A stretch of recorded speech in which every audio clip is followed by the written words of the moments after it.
Welcome to PD TV. Kuppam మున్సిపాలిటీలో YCP పార్టీకి భారీ షాక్ అయితే తగిలింది. కుప్పం మున్సిపాలిటీ మేయర్ అయినటువంటి సుధీర్తో సహా 10 మంది కౌన్సిలర్లు వైసీపీ పార్టీకి రాజీనామా చేసి తెలుగుదేశం పార్టీలో చేరేందుకు రంగం సిద్ధం చేసుకుంటున్నారు. ఈ రోజున ఏపీ ముఖ్యమంత్రి నారా చంద్రబాబు నాయుడు సమక్షంలో కుప్పం మేయర్ అయినటువంటి సుధీర్తో సహా 10 మంది తెలుగుదేశం పార్టీ కండువా అయితే కప్పుకోబోతున్నారు.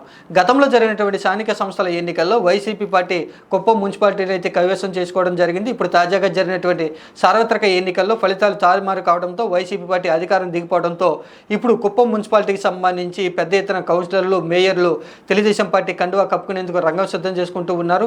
కుప్పం మేయర్ అయినటువంటి సుధీర్తో పాటుగా 10 మంది కౌన్సిలర్లు ఈ రోజున చంద్రబాబు నాయుడు సమక్షంలో తెలుగుదేశం పార్టీ తీర్థం అయితే పుచ్చుకోబోతున్నట్లుగా తెలుస్తుంది.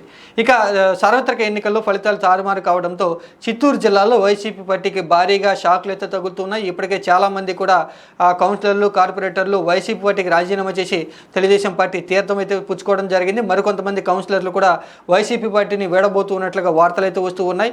ఇక కుప్పం మున్సిపాలిటీని గెలుచుకున్నామంటూ కూడా గతంలో వైసీపీ పార్టీ భారీ ఎత్తున కూడా ప్రచారం చేసుకోవడం జరిగింది. కానీ సార్వత్రిక ఎన్నికల్లో ఫలితాలు తారుమారు కావడంతో ఇప్పుడు తాజాగా కుప్పం మేయర్ అయినటువంటి సుధీర్తో సహా 10 మంది కౌన్సిలర్లు తెలుగుదేశం పార్టీ తీర్థం పుచ్చుకోవడంతో కుప్పంలో నియోజకవర్గంలో వైసీపీ పార్టీకి భారీ షాక్ తగిలిందని చెప్పవచ్చు.